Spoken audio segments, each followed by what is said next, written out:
Downing Street, the heart of government, and now the most heavily fined address in the country. The police today, after 5 months of work and nearly £500,000, calling time on their investigation into COVID lockdown breaches. And the judgment? Mass law-breaking across Westminster and Whitehall. In total, we've made 126 referrals for a fixed penalty notice to be issued.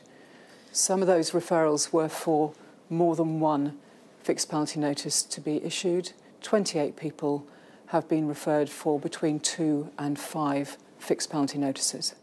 Were you surprised about the level of fixed penalty notices, given that these people did write the laws?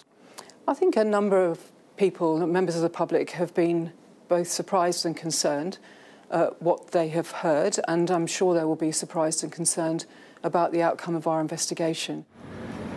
Has the Prime Minister broken the rules? The police investigation over. Next week, civil servant Sue Gray expected to publish her report into lockdown breaches.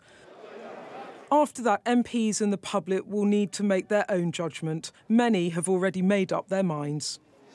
One rule for one rule for the other. So they're supposed to lead by example, aren't they? So, yeah, you lose faith. There's a lot of people, and I know my friends and family all followed those rules, you know, even with my mum in a care home, because of Boris Johnson and what he said, and they go and do that. No, yes, there should be more consequences. The Labour leader himself subject to a separate police investigation, still clear. The Prime Minister, who's received one fine, should go.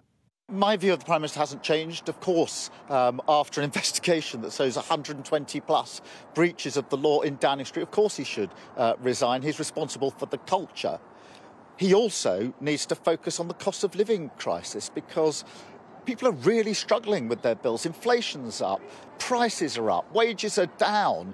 After 4 months, the police investigation's now over, and this government emerges with the dishonour of becoming the most fined workplace in the UK. It's astonishing, it's disappointing, some would say it's shameful. And yet for the Prime Minister in there, he'll be feeling huge relief today after avoiding any further fines, which would have obviously put more acute pressure on him. But it's not over yet. Next week, Sue Gray releases her report into Number 10 culture and the Prime Minister's own conduct. Today, at least, though, a significant hurdle is cleared. And a hurdle that his supporters, for now, will be grateful for. Of course, those of us who set rules get additional scrutiny. That's always understood. And some of these parties should not have happened. And the Prime Minister acknowledged that. He's apologised for that. He paid the fixed penalty for the one event that he was at. Others will pay theirs as well. There were failings, and we acknowledge that. We acknowledge the anger that some people will feel. How much that anger cuts through will be the next question for MPs. For now, the Prime Minister appears just about safe. Beth Rigby, Sky News, Westminster.